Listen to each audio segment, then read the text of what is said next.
यानंतर एक breaking news आहे। कर्नाटकमध्ये ऊस दर आंदोलन चिघळलेलं आहे। तर कर्नाटकच्या बागलकोटमध्ये 50 ट्रॅक्टर पेटवल्याची माहिती समोर येते।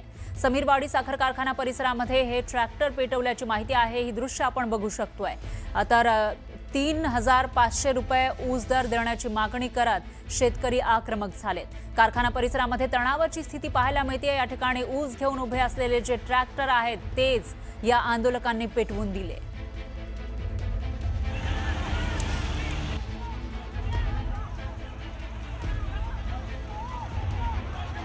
बागलकोटमधली ही दृश्य आपण बघू शकतोय। कारखाना परिसरामध्ये हे ट्रक ऊस घेऊन उभे होते। मात्र ऊस दर प्रश्नी जे आंदोलन सुरू होतं अनेक दिवसांपासून ते चिघळल्याचं पाहायला मिळतंय। 3500 रुपये दर द्या अशी मागणी केली जाते आणि त्याच पार्श्वभूमीवर या संतप्त आंदोलकांनी हे ट्रॅक्टर पेटवून दिले।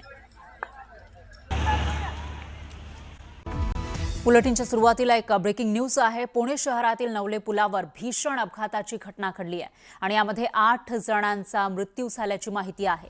तर या दुर्घटनेमध्ये अनेक जण जखमी झाले। 3 ते 4 गाड्यांची धडक बसल्यानं हा अपघात झाला। 2 कंटेनरमध्ये कार अडकल्यानं अनर्थ घडला। या कारमधून एक कुटुंब प्रवास करत होतं अशी माहिती आहे आणि ते कुटुंब या आगीमध्ये होरपळून निघाल्याची माहिती सुद्धा समोर येते। त्यांचा मृत्यू झाल्याचं कळतंय। हा अपघात इतका भीषण होता की आजूबाजूच्या वाहनांनाही आग लागली। पुणे बंगळुरू महामार्गावर हा अपघात घडला। भरधाव कंटेनरचा ब्रेक फेल झाला आणि समोर येईल त्या वाहनांना उडवत पुढे गेला। कंटेनरनं जवळपास 20 ते 25 वाहनांना धडक दिली। दरम्यान या घटनेचा थरारक असा सीसीटीव्ही समोर आलाय। या सीसीटीव्हीमध्ये कंटेनरला भीषण आग लागल्याचं दिसतंय। तो कंटेनर ब्रेक फेल झाल्यामुळे सुसाट वेगानं जाताना दिसतोय। आणि याविषयी अधिक माहितीसाठी आपले प्रतिनिधी वैभव सोनवणे हे आपल्या सोबत थेट जोडले गेले आहेत। वैभव, काय सांगाल? पुण्यामधलं नवले ब्रिज ज्या ठिकाणी मागील काही वर्षांपासून अनेक अपघात होत आहेत आणि आज तर असा एक अपघात झाला की ज्याच्यामध्ये कुटुंब पूर्णपणे होरपळून गेलंय। सध्याचे काय अपडेट्स आहेत?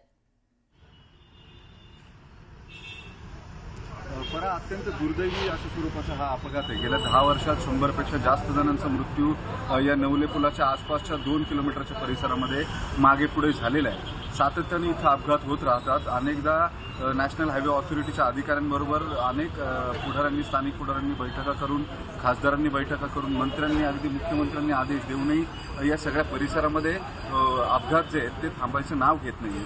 आज जो अपघात झालाय त्याचा सीसीटीव्ही समोर आल्यानंतर अत्यंत हृदय हेलावून टाकणारी ही दृश्य आहे। विचार करण्यासारखी गोष्ट आहे। 2 हेवी कंटेनरच्या मध्ये एक मारुती स्विफ्ट डिझायर हिचा पूर्ण चेंदामेंदा होतो, सीएनजीचा ब्लास्ट होतो आणि त्याच्यामध्ये हे सगळे होरपळून जातात। ही आग इतक्या मोठ्या प्रमाणावरती होती की ज्या कंटेनरनं मागणं धडक दिलेली होती, ज्याचे ब्रेक फेल झालेले होते, त्या कंटेनरमधले ड्रायव्हर आणि क्लीनर सुद्धा जळून पूर्ण खाक झालेले आहेत। जवळपास 7 जणांचे मृतदेह जे आहेत ते आतापर्यंत या ससूनच्या शवागारामध्ये आणण्यात आलेले आहेत। आणखी एक मृतदेह हा काही वेळामध्ये आणण्यात येईल असं कळतंय। या सगळ्या पार्श्वभूमीवरती 4 पुरुष आणि 3 स्त्रियांचे मृतदेह आहेत, ज्याच्यामध्ये एक 7 वर्षाची मुलगी असल्याचे सुद्धा समजतंय। आणि हे सगळं अत्यंत दुर्दैवी अशा स्वरूपाचा हा सगळा अपघात म्हणावा लागेल। ज्या पद्धतीनं ही घटना घडली आहे, गेल्या 10 वर्षामध्ये 100 पेक्षा अधिक मृत्यू या नवले पुलावरती झालेले आहेत आणि त्याच्यामध्ये अनेक दुचाकी आहेत आणि साधारणपणे तीव्र उतार जो आहे या नवले पुलावरचा, त्याच्यामुळे आता हे अपघात रोखण्यासाठी नेमकं काय केलं जाणार ते बघावं लागेल। धन्यवाद तुम्ही दिलेल्या या सविस्तर माहितीसाठी। याविषयीचे अपडेट आपण घेत राहूया।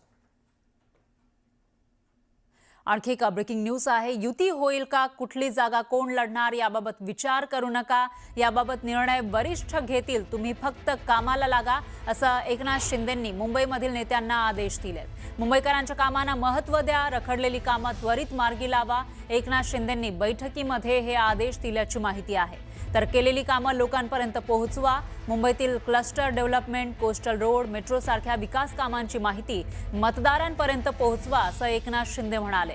गृहनिर्माण विभागातर्फे राबवलेले गेलेले प्रकल्प लोकांपुढे ठेवा आणि क्लस्टर डेव्हलपमेंट प्रकल्पाची माहिती लोकांना द्या। मुंबईतील cluster development, coastal road, metro सारख्या विकास कामांची माहिती मतदारांपर्यंत पोहोचवा, असं एकनाथ शिंदेंनी बैठकीमध्ये आदेश दिल्याची माहिती आहे। तर उद्धव बाळासाहेब ठाकरे यांची साथ सोडून आलेल्या नगरसेवकांना निवडून आणायची जबाबदारी आमदार आणि खासदारांवर देण्यात आल्याचंही कळतंय। जो विश्वास ठेवत नगरसेवकांनी शिंदेंची साथ धरली त्यांना जागा मिळवून देणं आणि जिंकून देण्याची जबाबदारी आमदार आणि खासदारांवर देण्यात आली आहे.